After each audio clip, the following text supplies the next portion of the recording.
জুলাই গণহত্যার বিচার মার্চে শুরু হয়ে শেষ হবে নির্বাচনের আগেই আসা আইন উপদেষ্টার। এই প্রক্রিয়ার উপরই নির্ভর করছে আওয়ামী লীগ নিষিদ্ধ হওয়া না হওয়া। জিয়া অরফানেজ ট্রাস্ট মামলায় খালেদা জিয়া, তারেক রহমান সহ সবাই খালাস। প্রতিহিংসার বিচার হয়েছে আপিল বিভাগের পর্যবেক্ষণ। প্রধান উপদেষ্টার কাছে সংবিধান ও নির্বাচন সহ 4 সংস্কার কমিশনের প্রতিবেদন জমা। রাজনৈতিক দলগুলোর মতৈক্যের ভিত্তিতে নির্বাচন বলেছেন ডক্টর ইউনূস। ছাত্র জনতার আন্দোলনে সহিংসতার অভিযোগে সাবেক রাষ্ট্রপতি আব্দুল হামিদের বিরুদ্ধে হত্যা মামলা। আসামি শেখ হাসিনা সহ 124 জন। দেখছিলেন ক্রাউন সিমেন্ট সংবাদ শিরোনাম। এবার বিস্তারিত সংবাদ।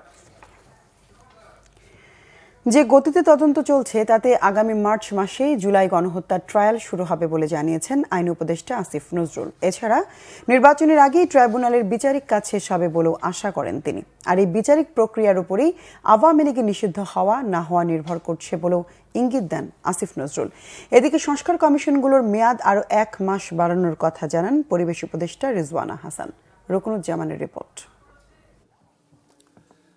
বুধবার প্রধান 6টি সংস্কার কমিশনের মধ্যে 4টি কমিশন তাদের প্রস্তাবনা প্রধান উপদেষ্টার হাতে তুলে দেন।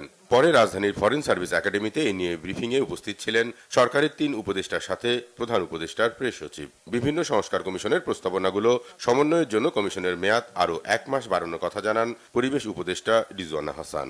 পরিষ্কার করেন কিভাবে এই প্রস্তাবনার উপর রাজনৈতিক ঐক্যমতের ভিত্তিতে সংস্কারের রোডম্যাপ তৈরি হবে। পরবর্তী পদক্ষেপ কি হবে, তারা তাদের রিপোর্টগুলো যেহেতু তারা প্রত্যেকেই স্বাধীনভাবে কাজ করেছে, এখন সমন্বয়ের কাজটা তারা কমিশনরাই করবে। এই সমন্বয়ের কাজটার ভিত্তিতে যেটা আসিফ ভাই বললেন যে প্রায়োরিটিগুলো ঠিক হবে, কোনগুলোতে আমরা বেশি এমফাসাইজ করব সেগুলো ঠিক হবে। এবং একদিকে যেমন রাজনৈতিক দলগুলোরও কিছু দাবি আছে, অন্যদিকে জনগণেরও কিছু দাবি আছে, একসাথেও কিছু দাবি আছে। তো কোনগুলো নিয়ে আমরা তাৎক্ষণিকভাবে কাজ শুরু করব, রোড ম্যাপটা কি হবে, এইটা এই 1 মাসের মধ্যে আমরা একটা রোড ম্যাপ আপনাদেরকে দিতে সক্ষম হব বলে আমরা মনে করি। সংবাদ সম্মেলনে আইন উপদেষ্টা আসিফ নজরুল জুলাই গণহত্যার বিচার কার্যক্রম সাবলীলভাবে এগিয়ে যাচ্ছে বলে জানান। মার্চেই ট্রায়াল শুরু হবে এবং নির্বাচনের আগেই ট্রাইব্যুনালের বিচারিক কাজ শেষ করার আশাবাদ জানান আইন উপদেষ্টা। উঠে আসে আওয়ামী লীগের নিষিদ্ধের প্রসঙ্গও। আপনাদের নিশ্চিতভাবে বলতে চাই, বিচারের কার্যক্রম অত্যন্ত সাবলীলভাবে চলছে। আমরা বিচারের ক্ষেত্রে মূলত গুরুত্ব দিচ্ছি ইন্টারন্যাশনাল ক্রাইম ট্রাইব্যুনালের উপর, বিকজ এই ক্রাইম ট্রাইব্যুনালের যে বিচারটা আছে এখানে রাষ্ট্রপক্ষের ইনভলভমেন্টটা বেশি, ফলে আমরা এটাকে খুব বেশি গুরুত্ব দিয়ে দেখছি।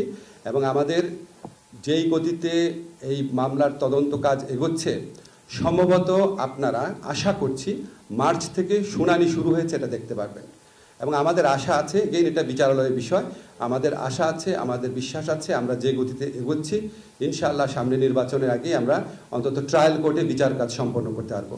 আমাদের রাজনৈতিক দল নিষিদ্ধ করার জন্য বাংলাদেশে বিভিন্ন আইন রয়েছে, আর যুদ্ধাপরাধের দায়ে কোনো দলকে শাস্তি দেওয়া যেটা সংবিধানে রয়েছে। তো আমরা করিনি বা আমরা করব না সেরকম কোনো কথা না, আমরা বিচারিক প্রক্রিয়ার দিকে তাকিয়ে আছি। সুষ্ঠুভাবে বিচার হওয়ার পর আমরা এই গণহত্যা, মানবতা বিরোধী অপরাধের সাথে দল সংশ্লিষ্টতার বিষয়ে আমরা যেই ধরনের রায় পাবো সেটার আলোকে বহু সিদ্ধান্ত গ্রহণ করার সময় এবং সুযোগ আমরা পাবো। ট্রাইব্যুনালে আওয়ামী লীগ সভাপতি, ক্ষমতাচ্যুত সাবেক প্রধানমন্ত্রী শেখ হাসিনা সহ তার ক্যাবিনেটের একাধিক গুরুত্বপূর্ণ মন্ত্রী, এমপি, উপদেষ্টা, আওয়ামী লীগ নেতার বিরুদ্ধে জুলাই গণহত্যার অভিযোগে তদন্ত চলমান রয়েছে। রুকনুজ্জামান, বাংলাভিশন, ঢাকা। জিয়া অরফানেজ ট্রাস্ট মামলায় বিএনপি চেয়ারপারসন বেগম খালেদা জিয়াকে খালাস দিয়েছে আপিল বিভাগ। সেই সাথে তারেক রহমান সহ দণ্ড পাওয়া সবাইকে খালাস দেয়া হয়েছে। নিম্ন আদালত ও হাইকোর্টের দেওয়ার রায় বাতিল করে আপিল বিভাগ বলেছে প্রতিহিংসার বশবর্তী হয়ে এ মামলা করা হয়েছিল। আহমেদ সরওয়ারের রিপোর্ট। জিয়া অরফানেজ ট্রাস্ট মামলায় বিএনপি চেয়ারপারসন বেগম খালেদা জিয়া নিম্ন আদালতের দেয়া 5 বছরের সাজার বিরুদ্ধে খালাস চেয়ে হাইকোর্টে আপিল করেন। সেই সাথে আপিল করেন কাজী সলিমুল হক কামাল ও শরফুদ্দিন আহমেদও। 2018 সালের 30 অক্টোবর বিচারপতি ইনায়েতুর রহিমের নেতৃত্বে হাইকোর্ট বেঞ্চ বেগম খালেদা জিয়ার 5 বছরের সাজা বাড়িয়ে 10 বছর করার আদেশ দেয়। হাইকোর্টের সেই রায়ের বিরুদ্ধে লিভ টু আপিল করেন বেগম খালেদা জিয়া ও বাকি 2 আসামি। লিভ মঞ্জুর করে বেগম খালেদা জিয়ার সাজা স্থগিত করে আপিল বিভাগ। এরপর আপিল শুনানি শেষে প্রধান বিচারপতি সৈয়দ রেফাত আহমেদের নেতৃত্বে 5 সদস্যের আপিল বিভাগ বুধবার সব আসামিকে খালাস দিয়ে রায় ঘোষণা করে। পুঙ্খানুপুঙ্খরূপে বিশ্লেষণ করে সমস্ত কিছু বিশ্লেষণ করে, সমস্ত এভিডেন্স বিশ্লেষণ করে সর্বসম্মতভাবে আজকে তারা জাজমেন্ট দিয়েছে। জাজমেন্টে প্রথমেই বলেছে যে অ্যাপিল ইজ অ্যালাউড, সাথে সাথে আরো বলেছেন যে নিম্ন আদালতের যে রায় দেওয়া হয়েছে, হাইকোর্ট যে রায় দেওয়া হয়েছে সেগুলোকে বাতিল করে দেওয়া হলো। এবং আরো বলেছেন যে এই মামলায় যারা আপিল করতে পারেন নাই, জনাব তারেক রহমান সহ সকলকেই তিনি খালাস দিয়েছেন এই আদালতে। বেগম খালেদা জিয়ার আইনজীবীরা জানান, এতদিন তারা যে বলে এসেছেন এটি রাজনৈতিক উদ্দেশ্যে বেগম খালেদা জিয়ার বিরুদ্ধে মামলা হয়েছে, এ রায় তারই প্রমাণ। ব্যক্তিগত জিঘাংসা এবং প্রতিহিংসা এবং রাজনৈতিকভাবে বেগম খালেদা জিয়া এবং তার পরিবারকে খাটো করার জন্য, নিশ্চিহ্ন করার জন্য রাজনৈতিক চিন্তা চেতনায় এই মামলাটা দায়ের করা হয়েছিল। তিনি যখন সংসদে দাঁড়িয়ে নির্জলা মিথ্যা কথা বলতেন, তার বাসায় বেগম খালেদা জিয়া এতিমের টাকা মাইরে খেয়েছেন। আজকে আদালতের মাধ্যমে প্রমাণিত হলো দেশনেত্রী বেগম খালেদা জিয়া ইনোসেন্ট। আদালত তার পর্যবেক্ষণে বলেছেন এই মামলা এত বেশি বিদ্বেষপূর্ণ যে সে কারণে শুধুমাত্র আপিলকারী ব্যক্তিরাই নয়, সুতরাং যারা আপিল করেননি তাদের ক্ষেত্রেও সমানভাবে প্রযোজ্য হবে। আদালত অত্যন্ত গুরুত্বপূর্ণ পর্যবেক্ষণ বলেছেন যে দেখেন, এই সিদ্ধান্ত অর্থাৎ আপিল বিভাগের আজকের রায়ের পরিপ্রেক্ষিতে এই যারা আসামি এবং আপিলকারী তাদের সমাজে যে সম্মান হানি ঘটেছিল তার একটা চির সমাপ্তি ঘটবে। এটার মাধ্যমে আদালত প্রত্যাশা করেছে, আমার যেটা বলেছেন সেটা হচ্ছে যে এই ধরনের ম্যালিশিয়াস প্রসিকিউশন আমরা মনে করি কখনো কোনো ব্যক্তিকে রাজনৈতিক বিধ্বংসের কারণে করবেন না, এবং এই রায় একটি ঐতিহাসিক রায়। দুদকের আইনজীবী জানান, মামলার অভিযোগপত্রে যা পেয়েছেন তার উপর ভিত্তি করেই তিনি আদালতে কথা বলেছেন। সে যদি এইটা মসজিদ বা মন্দির গঠন করত, সেখানেও বলা হতো যে উনি কনভার্ট করেছে, সেটাও কিন্তু করে নাই। ওনাকে টাকাটা দেওয়া হয়েছিল ট্রাস্ট গঠনের জন্য, এতিমদের ট্রাস্ট গঠনের জন্য। উনি আলটিমেটলি এই টাকাটা এতিমদের ট্রাস্টেই দিয়ে দিল। এরপরের পার্টটা আসছে যে 1993 থেকে 2007 পর্যন্ত এই সময় টাকাটা ওই ট্রাস্টিরা করলো কি, এখানে কিন্তু বেগম জিয়ার পার্ট কিন্তু ওখানে ক্লোজ। জিয়া অরফানেজ ট্রাস্ট মামলায় দুর্নীতির অভিযোগে বেগম খালেদা জিয়াকে 5 বছরের কারাদণ্ড দেয় ঢাকার বিশেষ জজ আদালত। সেই সাথে তারেক রহমান সহ 5 আসামিকে 10 বছর করে সাজা দেয়া হয়। বেগম খালেদা জিয়ার কথিত আত্মসাৎ নিয়ে যে তৎপরতা, তা সামগ্রিক বিচার বিশ্লেষণ করলে যে কেউ মনে করতে পারে সে সময় দুর্নীতির বিরুদ্ধে কতটা তৎপর ছিল দুদক এবং বিচার বিভাগ। অথচ যে সময়ে বিচার করে বেগম খালেদা জিয়াকে সাজা দেওয়া হয়েছে, সেই সময়ের দুর্নীতির বেনিফিশিয়ারি হিসেবে শেখ রেহানার কন্যা টিউলিপ সিদ্দিককে গতকাল ব্রিটিশ মন্ত্রী থেকে পদত্যাগ করতে হয়েছে। কিন্তু সেই সময়ের দুর্নীতি নিয়ে তখন দুদকের না ছিল কোনো পদক্ষেপ, না আদালতের ছিল কোনো টু শব্দ। আহমেদ সরওয়ার, বাংলা ভিশন, ঢাকা। অন্তর্বর্তী সরকারের প্রধান উপদেষ্টা ডক্টর মোহাম্মদ ইউনূসের কাছে সংস্কার প্রস্তাব জমা দিয়েছে 4 কমিশন। প্রধান উপদেষ্টা জানিয়েছেন, এখন আলোচনার মাধ্যমে সিদ্ধান্ত হবে। রাজনৈতিক দলগুলোর ঐক্যমত্যের ভিত্তিতে নির্বাচনের কথা বলেন তিনি। প্রধান উপদেষ্টা জানান, ধ্বংসপ্রাপ্ত জাতির পুনরুত্থান হয়েছে। সংস্কার কমিশনের প্রতিবেদন ইতিহাসের অংশ। রিপোর্ট করছেন সেকান্দার রেমান। রাষ্ট্রের বিভিন্ন ক্ষেত্রে সংস্কারের জন্য 11টি কমিশনের মধ্যে সংবিধান সংস্কার কমিশন, নির্বাচন ব্যবস্থা সংস্কার কমিশন, দুর্নীতি দমন কমিশন ও পুলিশ সংস্কার কমিশন তাদের প্রতিবেদন জমা দিয়েছে। বুধবার প্রধান উপদেষ্টার কার্যালয়ে সংস্কার কমিশনগুলোর পক্ষ থেকে প্রতিবেদন জমা দেওয়া হয়। প্রতিবেদন জমা দেওয়ার পর প্রধান উপদেষ্টার সঙ্গে 4 সংস্কার কমিশনের প্রধানরা বৈঠক করেন। প্রতিবেদনের সারসংক্ষেপ তুলে ধরা হয়েছে এই বৈঠকে। পরবর্তীতে এসব প্রতিবেদন নিয়ে রাজনৈতিক দলসহ বিভিন্ন অংশীজনের সঙ্গে আলোচনা করবেন প্রধান উপদেষ্টা। চেক অ্যান্ড ব্যালেন্সের বিষয় হিসেবে জাতীয় সাংবিধানিক কাউন্সিল নামে একটি সাংবিধানিক সংস্থা প্রবর্তনের সুপারিশ করেছি। সেখানে থাকবেন রাষ্ট্রপতি, থাকবেন প্রধান বিচারপতি, সংসদের মাধ্যমে যিনি প্রধানমন্ত্রী হিসেবে নির্বাচিত হবেন এবং বিরোধী দলের নেতা বা নেত্রী হিসেবে নির্বাচিত হবেন। 2 কক্ষের স্পিকাররা থাকবেন, ডেপুটি স্পিকাররা থাকবেন, যেহেতু ডেপুটি স্পিকাররা বিরোধী দল থেকে আসবেন। মনে করেছিলাম যে আমরা একটা নির্বাচন কমিশন নিয়োগ আইন করব, তো আমরা পরবর্তীতে আমাদের উপলব্ধিতে আসলো যে একটা নির্বাচন কমিশনের জন্য একটা কম্প্রিহেন্সিভ আইন করা দরকার, যেমন দুদকের আইন আছে এবং সরকারি কর্ম কমিশনের আইন আছে। 4 সংস্কার কমিশনের প্রতিবেদনে ক্ষমতা কাঠামো, সংসদের ধরন সহ বিভিন্ন ক্ষেত্রে বড় ধরনের পরিবর্তনের প্রস্তাবনা রয়েছে। গত 3 মাস ধরে সাধারণ নাগরিক, রাজনৈতিক দল ও অন্যান্য অংশীজনের কাছ থেকে মতামত সংগ্রহ করে কমিশন। আমরা আইডেন্টিফাই করেছি 22টা আইন।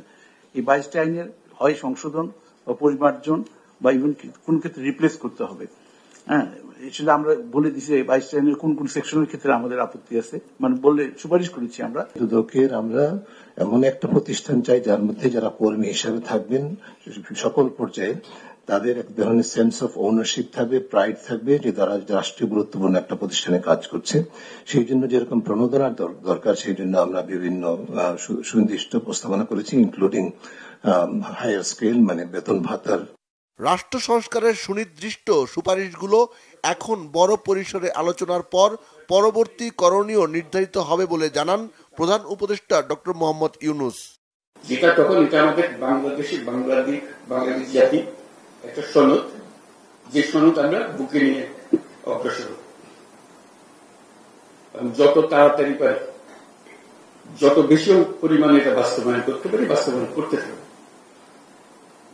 ভবিষ্যতে যে নির্বাচন হবে এটার ভিত্তিতে, এই চার্টারের ভিত্তিতে, সেটাও যেন ঐক্যমতের সরকার, যে চার্টারকে আমরা ধরে রেখেছি আর যত কিছু হোক এটা যেন আমাদের হাত থেকে ছেড়ে দেবে। তাহলে এই স্বপ্নের যে কন্টিনিউটি সেটা থাকবে কি করে? আমরা সেই স্বপ্নের কন্টিনিউটি চাই, বাস্তবায়ন চাই। গত 5 আগস্ট রাজনৈতিক পট পরিবর্তনের পর রাষ্ট্র সংস্কারের দাবি ক্রমশ জোরালো হয়ে ওঠে বাংলাদেশে। সেই প্রেক্ষাপটে গুরুত্বপূর্ণ প্রতিষ্ঠান ও সংস্থার সংস্কারে বিশিষ্ট নাগরিকদের দায়িত্ব দেয়া হয়। সিকান্দার রেমান, বাংলাভিশন, ঢাকা। ছাত্র জনতার আন্দোলনে হামলার অভিযোগে সাবেক রাষ্ট্রপতি আব্দুল হামিদের বিরুদ্ধে এই প্রথম মামলা হয়েছে। পাশাপাশি তার 2 ছেলে রেজওয়ান আহমেদ তৌফিক ও রাসেল আহমেদ তুহিনের বিরুদ্ধেও মামলা হয়েছে। মামলায় আসামি করা হয়েছে শেখ হাসিনা সহ 124 জনকে। মঙ্গলবার কিশোরগঞ্জ থানায় মামলাটি করেন বিএনপি কর্মী তহমুল ইসলাম মাজহারুল। মামলায় আব্দুল হামিদকে 3 নম্বর আসামি করা হয়েছে। শেখ হাসিনা 1 নম্বর আসামি ও 2 নম্বরে আছেন শেখ রেহানা। রয়েছে সজীব ওয়াজেদ জয় ও সাইমা ওয়াজেদের নামও। বাদী তহমুল ইসলাম জানান, আন্দোলনের সময় আহত হয়ে দীর্ঘদিন চিকিৎসা নেয়ার পর এখন কিছুটা সুস্থ হওয়ায় তিনি মামলা করেছেন। মামলায় বলা হয়, ছাত্র জনতার আন্দোলন দমনে দেশে বিদেশে অবস্থান করা আসামিরা সারা দেশে গণহত্যার পরিকল্পনা করেন। কিশোরগঞ্জে যাতে কোনো আন্দোলন না হতে পারে সেই নির্দেশনাও দেন তারা। আন্দোলন দমাতে গণহত্যার নির্দেশও দেন। গেল বছরের 4 আগস্ট দুপুরে শহরের স্টেশন রোড এলাকায় ছাত্র জনতার মিছিলে হামলা ও গুলিতে বাদীসহ অনেকেই আহত হয়। সাবেক গৃহায়ন ও গণপূর্তমন্ত্রী ইঞ্জিনিয়ার মোশাররফ হোসেনের জামিনের আবেদন নাকচ করে তাকে 8 মামলায় গ্রেফতার দেখিয়েছে আদালত। সকালে চট্টগ্রামের 3টি আলাদা আদালতে সাবেক এই মন্ত্রীকে হাজির করা হয়। চট্টগ্রাম জেলা আদালতের পিপি আশরাফ হোসেন চৌধুরী রাজ্জাক জানান, ইঞ্জিনিয়ার মোশাররফ হোসেনের পক্ষে জামিনের আবেদন করলে আদালত তা নামঞ্জুর করে কারাগারে পাঠানোর নির্দেশ দেন। এছাড়া কারাগারে ডিভিশনের আবেদন করা হলে শুনানি শেষে এ বিষয়ে কারাবিধি অনুসারে ব্যবস্থা নেওয়ার নির্দেশ দেন। মিরসরাই ও জেরারগঞ্জ থানার 5টি মামলা শুনানি হয় senior judicial magistrate Mahmudul Haque সানির আদালতে। 2টি মামলা শুনানি হয়েছে সিনিয়র জুডিশিয়াল ম্যাজিস্ট্রেট ফারদিন মুস্তাকিম তাসকিনের আদালতে এবং অপর একটি মামলা শুনানি করেন senior judicial magistrate Muminunnisa Khanam. সাবেক মন্ত্রী ইঞ্জিনিয়ার মোশাররফ হোসেনকে গেল বছরের 27 অক্টোবর ঢাকার বসুন্ধরা থেকে গ্রেফতার করা হয়। এদিকে সাবেক সংসদ সদস্য আবু রেজা মোহাম্মদ নিজামুদ্দিন নদফিকে আরও 5 মামলায় চট্টগ্রাম আদালতে হাজির করলে বিচারক গ্রেফতার দেখিয়ে তাকেও কারাগারে পাঠান।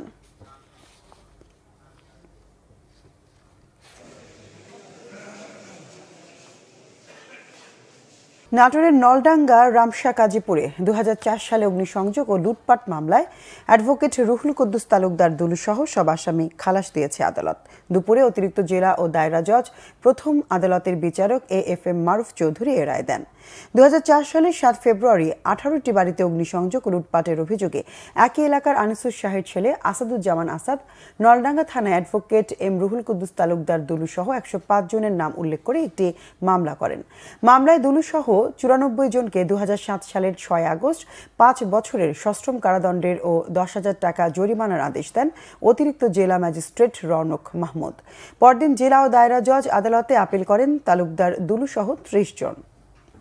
পুলিশের মহাপরিদর্শক বাহারুল আলম বলেছেন, পুলিশকে রাজনৈতিক প্রভাব মুক্ত করে একটি দল নিরপেক্ষ সংস্থায় উন্নীত করতে কাজ করে যাচ্ছে পুলিশ সংস্কার কমিশন। বুধবার রাজশাহীর শারদায় বাংলাদেশ পুলিশ একাডেমিতে আয়োজিত 40তম ক্যাডেট SI ব্যাচের প্রশিক্ষণ সমাপনী কুচকাওয়াজ পরিদর্শন, অভিবাদন গ্রহণ ও বিভিন্ন বিষয়ে শ্রেষ্ঠত্ব অর্জনকারীদের হাতে পদক প্রদান শেষে প্রধান অতিথির বক্তব্যে তিনি একথা বলেন। সরকারের এই মহৎ উদ্যোগের সাথে পুলিশের সবাই একাত্মতা প্রকাশ করেছে বলেও জানান আইজিপি বলেন, ফ্যাসিবাদী সরকারের আমলে ভেঙে পড়া রাষ্ট্র কাঠামো পুনর্নির্মাণ করে একটি বৈষম্যহীন গণতান্ত্রিক রাষ্ট্র প্রতিষ্ঠা হবে এই প্রত্যাশা সমগ্র জাতির। নতুন চ্যালেঞ্জ মোকাবেলায় পুলিশের আধুনিকায়নের বিষয়টি প্রাধান্য পাচ্ছে বলেও জানান তিনি।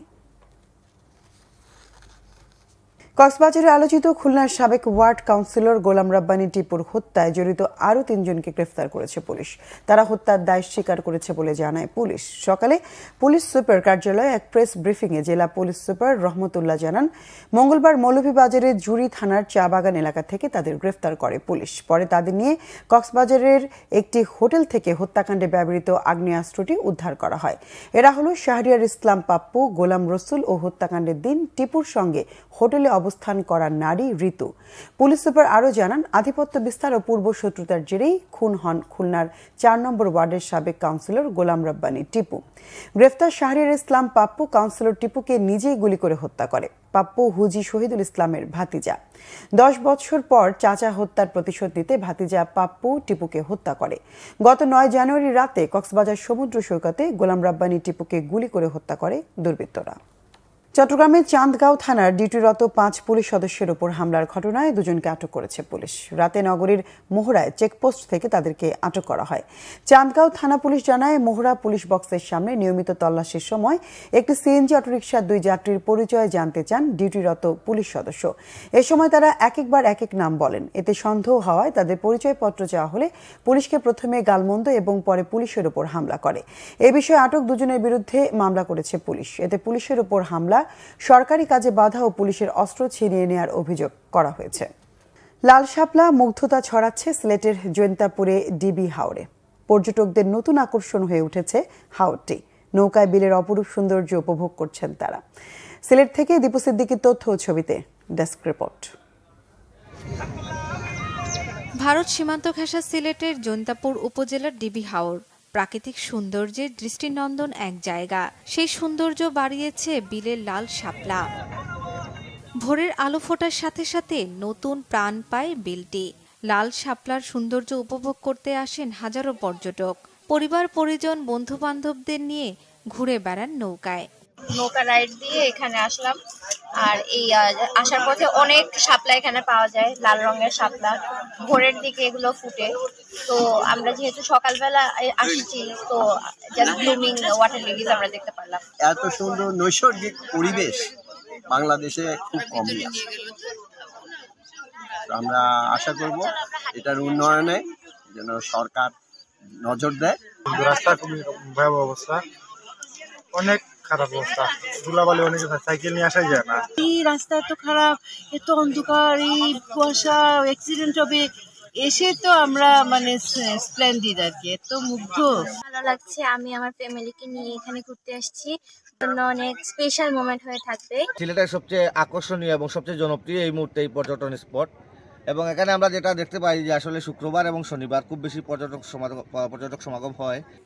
তবে এখানে টয়লেট সহ মৌলিক সুবিধা না থাকায় বিপাকে পড়েন ভ্রমণ পিপাসুরা। নেই স্থানীয় ট্যুরিস্ট পুলিশ ক্যাম্প। নিরাপত্তার দায়িত্বে আছে জাফলং থেকে আসা ট্যুরিস্ট পুলিশ সদস্যরা। প্রতিদিন সকালবেলা প্রচুর পর্যটক সমাগম হচ্ছে। সেখানে আমাদের জাফলং থেকে প্রতিদিনই আপনার ট্যুরিস্ট পুলিশ যাচ্ছে। পর্যটকদের যাতে নিরাপত্তা নিশ্চিত করতে পারে, এই জন্য আমাদের ট্যুরিস্ট পুলিশের পক্ষ থেকে সর্বোচ্চ প্রচেষ্টা অব্যাহত আছে। প্রাকৃতিক সৌন্দর্যের সম্ভাবনাময় এই বিলটির উন্নয়নে সরকারি উদ্যোগ চায় স্থানীয়রা। Bangla vision news desk. দেশের বিভিন্ন জায়গার আরও কিছু খবর নিয়ে এখন একটি ডেস্ক রিপোর্ট। তাবলিগ জামাতের উভয় পক্ষের মধ্যে বৈষম্য নিরসন ও চলমান সংকটের স্থায়ী সমাধানের দাবিতে সংবাদ সম্মেলন হয়েছে ময়মনসিংহে। স্থানীয় প্রেস ক্লাব মিলনায়তনে এতে উপস্থিত ছিলেন বিভিন্ন বিশ্ববিদ্যালয় ও কলেজের শিক্ষার্থীরা। একই দাবিতে সংবাদ সম্মেলন হয়েছে ঝিনাইদহে। দুপুরে স্থানীয় প্রেস ক্লাবে এতে লিখিত বক্তব্য পাঠ করেন সচেতন ছাত্র সমাজ। সংকট সমাধানে ফরিদপুরে সংবাদ সম্মেলন করেছে সাতপন্থী শিক্ষার্থীরা। দুপুরে শহরের চকবাজারে সচেতন ছাত্র সমাজ এই কর্মসূচির আয়োজন করে। এছাড়াও দিনাজপুর সহ বিভিন্ন জায়গায় আয়োজন করা হয় এই কর্মসূচি।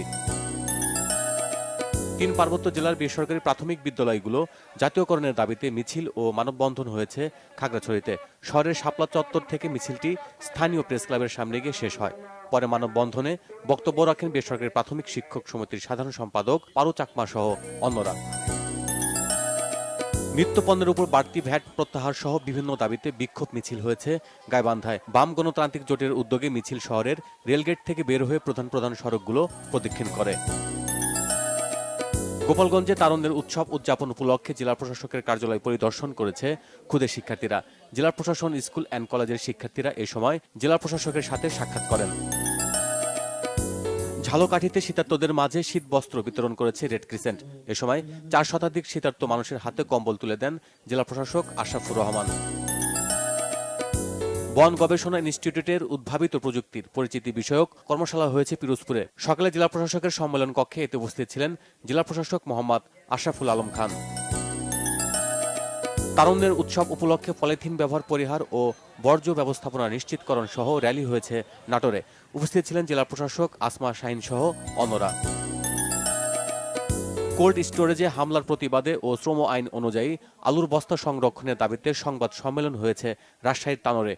দুপুরে চেম্বার অব কমার্স মিলনায়তনে এতে বক্তব্য রাখেন সংগঠনের সভাপতি, সাধারণ সম্পাদক সহ অন্যরা। ফসলের ক্ষেতে কাজ করা শ্রমিকের মাঝে শীতবস্ত্র বিতরণ করা হয়েছে ঠাকুরগাঁয়ে। একটি বেসরকারি প্রতিষ্ঠানের উদ্যোগে 5 শতাধিক শ্রমিককে এই সহায়তা দেওয়া হয়। Bangla vision news desk. সংবাদ শেষ করব ক্রাউন 7 শিরোনামগুলো আরেকবার জানিয়ে। জুলাই গণহত্যার বিচার মার্চে শুরু হয়ে শেষ হবে নির্বাচনের আগেই। আশা আইন উপদেষ্টার এই প্রক্রিয়ার উপর নির্ভর করছে আওয়ামী লীগ নিষিদ্ধ হওয়া না হওয়া। জিয়া অরফানেজ ট্রাস্ট মামলায় খালেদা জিয়া, তারেক রহমান সহ সবাই খালাস। প্রতিহিংসার বিচার হয়েছে আপিল বিভাগের পর্যবেক্ষণ। প্রধান উপদেষ্টার কাছে সংবিধান ও নির্বাচন সহ 4 সংস্কার কমিশনের প্রতিবেদন জমা। রাজনৈতিক দলগুলোর ঐক্যমতের ভিত্তিতে নির্বাচন বলেছেন ডক্টর ইউনূস। ছাত্র জনতার আন্দোলনে সহিংসতার অভিযোগে সাবেক রাষ্ট্রপতি আব্দুল হামিদের বিরুদ্ধে হত্যা মামলা। আসামি শেখ হাসিনা সহ 124 জন।